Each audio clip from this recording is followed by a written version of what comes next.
शेफाली द्वारा गणित में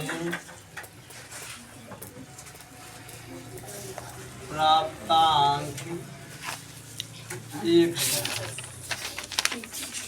गणित में मान लिया कि 100 है, गणित और इंग्लिश दोनों मिला करके क्या है 30 है आपको।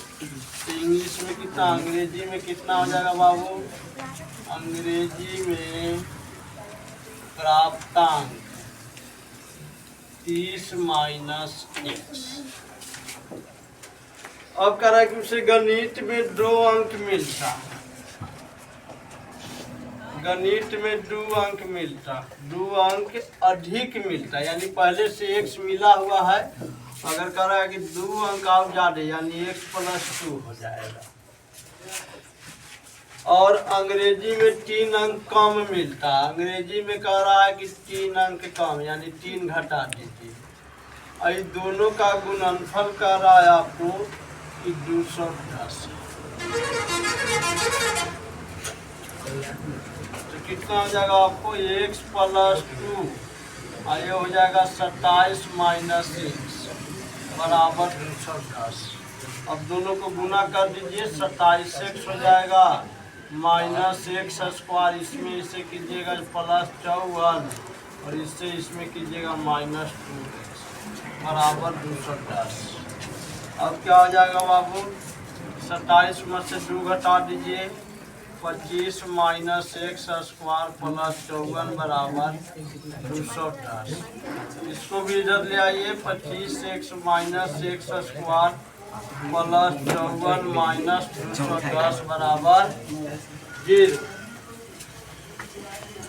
अब हो जाएगा आपको 25x square minus x, 25x minus x square. उसके बाद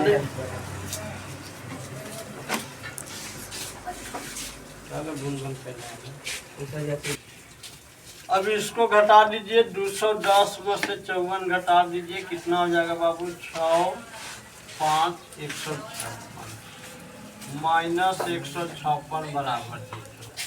अब क्या कीजिएगा? माइनस कॉमन ले लीजिए, तो x square minus 25x plus 156 बराबर 0, यानी x स्क्वायर माइनस 25x अब प्लस 156 बराबर कितना हो जाएगा? 0। देखिए अब इसको क्या करेंगे, या तो भी वेटकर फार्मूला यहाँ से लगा सकते हैं, d का मान ज्ञात कर सकते हैं। अगर d का मान नहीं ज्ञात करेंगे तो इसको फर्स्ट इंटू लास्ट पे बना सकते हैं। तो फर्स्ट इंटू लास्ट पे बनाइएगा तो कितना हो जाएगा बाबू? इसको इस प्रकार तोड़ना है कि जोड़ने या घटाने के बाद बीच वाला अंक आना चाहिए और गुना करने के बाद फर्स्ट इंटू लास्ट के गुणनफल के बराबर होना चाहिए। इसको तोड़िएगा तो कितना हो जाएगा बाबू? माइनस 12x माइनस 13x, 12 में 13 से गुना कर दीजिएगा, 156 हो जाएगा। इस दोनों के जोड़िएगा 25 हो जाएगा। अब प्लस 156 बराबर 0। अब कॉमन ले लीजिए, x कॉमन दोनों में से लीजिएगा, दोनों में शामिल है आपको, इसमें भी x है इसमें भी है, x कॉमन हो जाएगा, 2 में से 1 बाहर आ गया, 1 बच जाएगा। यहाँ कितना हो जाएगा? 12 बचेगा।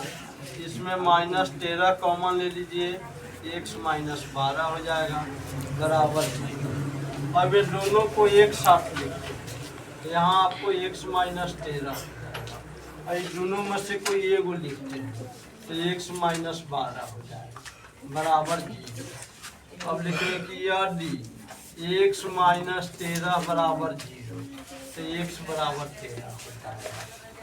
अब फिर लिखेंगे कि यदि x माइनस 12 बराबर 0 तो x बराबर 12 हो जाएगा। ये आपका x का 2 मान आया, यानी गणित में 2 तरह से हम लोग प्राप्तांक ज्ञात कर सकते हैं। तो बाबू जब लिखेंगे कि जब गणित में 13 अंक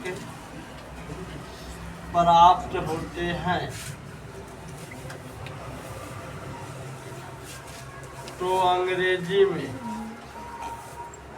में कितना मिलेगा बाबू? 30 माइनस 13 मतलब कि 17 अंक प्राप्त होगा।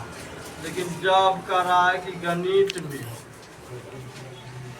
12 अंक प्राप्त होते हैं तो अंग्रेजी में कई अंक मिलेगा उसको बाबू? 30 में से 12 घटा दीजिए, हो जाएगा 18। यानी जब गणित में 30 अंक मिला तो अंग्रेजी में 17 मिलेगा, और जब गणित में आपको 12 मिला तो अंग्रेजी में 18 है।